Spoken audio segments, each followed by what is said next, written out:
Hello everyone, કેમ છો? અમારી યુટ્યુબ ચેનલમાં તમારું સ્વાગત છે. આજે આપણે ક્રિસ્પી પોટેટો બ્રેડ રોલ બનાવવાના છે. એકદમ ઇઝી અને બહુ જ ટેસ્ટી બનશે. જો બાળકોના ટિફિન બોક્સમાં પણ તમે આપી શકો છો અને આપણે નાસ્તામાં ઘરે પણ બનાવી શકીએ છીએ. તો ચેનલમાં સૌથી પહેલાં તમે નવા હોય તો ચેનલને સબસ્ક્રાઈબ કરી દેજો.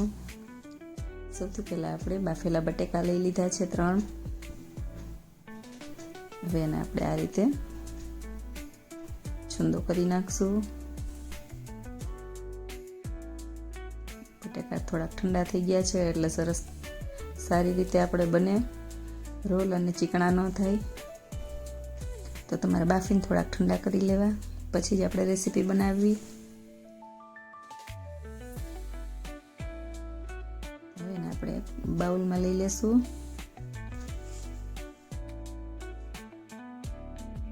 બાફેલું બટેકું લઈ લીધું છે આપણે. એમાં 1 છીણેલું ગાજર નાખશું.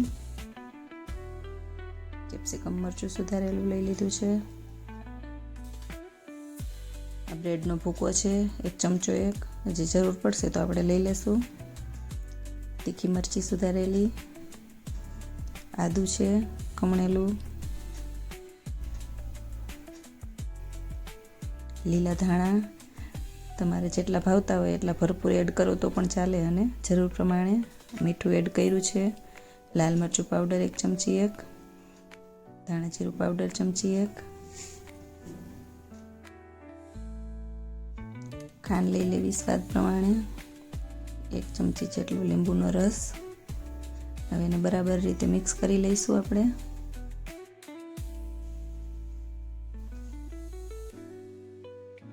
આ રીતે બરાબર આપણે મિક્સ કરશું. જો આમાં કાંઈ એક પણ જાતના લોટની જરૂર નથી પડતી.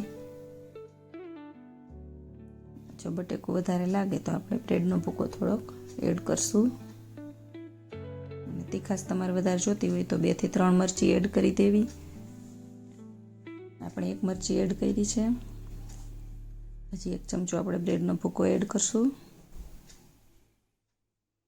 આ રીતે આપણે બરાબર મિક્સ કરી લેશું.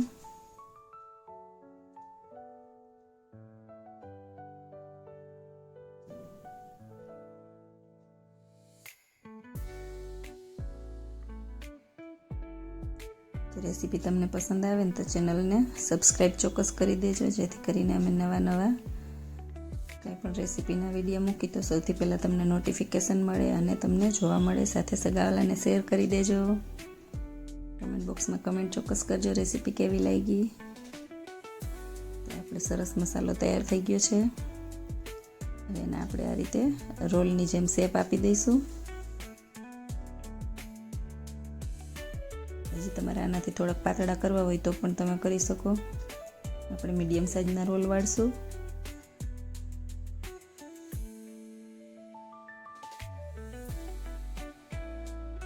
એ જ રીતે આપણે બધા રોલ વાળી લઈશું. જો આની જગ્યાએ તમારે ગોળ શેપ આપવો હોય તો તમે ગોળ પણ કરી શકો.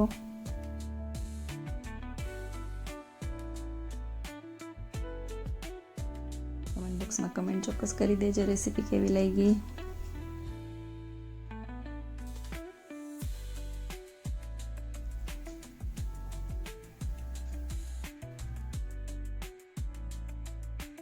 એકદમ ક્રિસ્પી અને એકદમ ટેસ્ટી બનશે.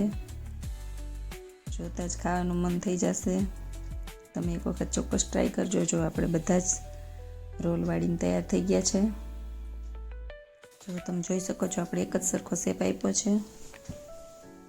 જો તમારે પાતળા આનાથી વાળવા હોય તો પણ તમે વાળી શકો. હવે આપણે એક વાટકીમાં મેંદાનો લોટ લઈ લેશું, અથવા તમે કોર્નફ્લોર પણ લઈ શકો છો. તો આપણે 2 ચમચી જેવો મેંદાનો લોટ લઈ લેશું.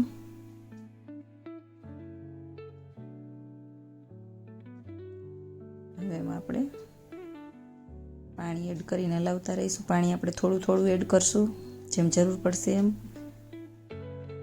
અને આ રીતે હલાવતા જશું. જો એકસાથે પાણી નાખી દઈશું તો આપણને ખબર નહીં પડે કે તમારે કેટલું આછું જોઈએ છે. સાવ આપણે પાતળી લેયર કરવા માટે પડ થાય એટલું આછું કરવાનું છે. એકદમ સરસ ગંઠા ન રહે એ રીતે આપણે હલાવીને પાતળું કરી લેશું બેટર.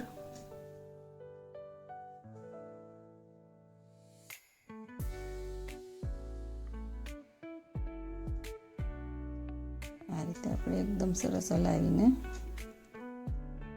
બેટર તૈયાર કરશું. જો હજી એમાં છે ગંઠા તો આપણે થોડીક વાર હલાવી લેવાનું.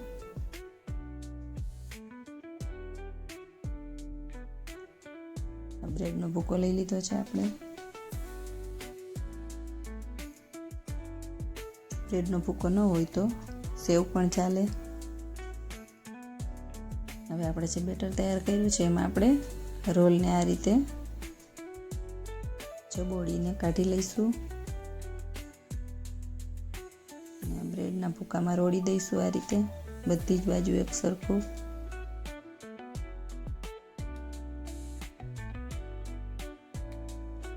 સેમ એ જ રીતે આપણે બધા જ રોલમાં કરી લઈશું.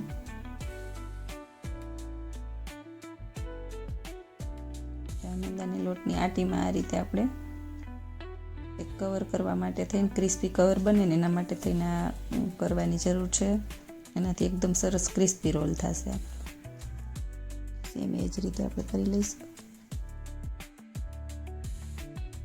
જો તમારે બ્રેડનો ભૂકો વધારે જોતો હોય તો થોડુંક વધારે રોળવાનું.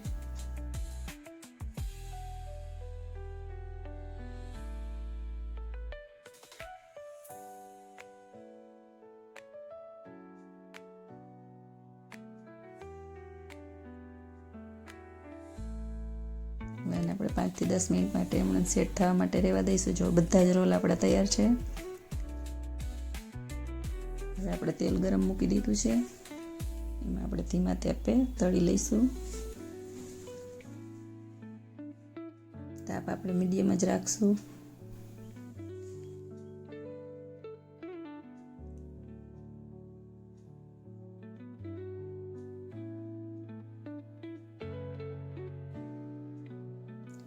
સૌથી ઇઝી રેસીપી છે તો તમે એક વખત ટ્રાય કરજો અને કેવી બની છે એ કમેન્ટ બોક્સમાં કમેન્ટ ચોક્કસ કરજો.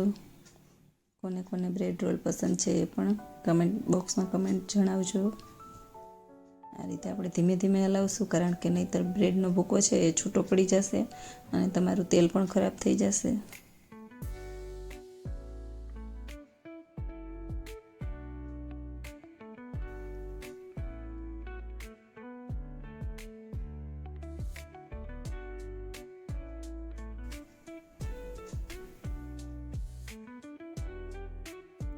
ધીમે ધીમે એને ફેરવતા રહીશું આપણે. જો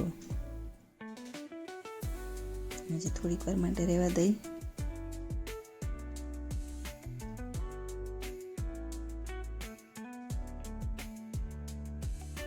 જેમ ધીમો તાપ હશે એમ એકદમ ક્રિસ્પી થશે. ફૂલ તાપે કરવા જશું તો વધારે બ્રાઉન થઈ જશે. જો એકદમ સરસ તળાઈને રેડી થઈ ગયા છે. આપણે કાઢી લઈશું.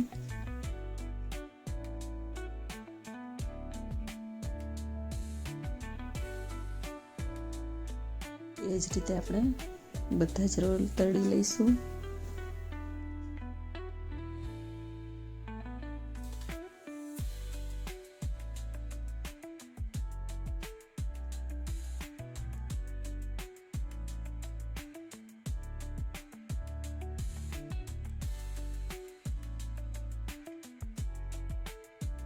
આ રીતે આપણે વચ્ચે વચ્ચે હલાવતા રહીશું.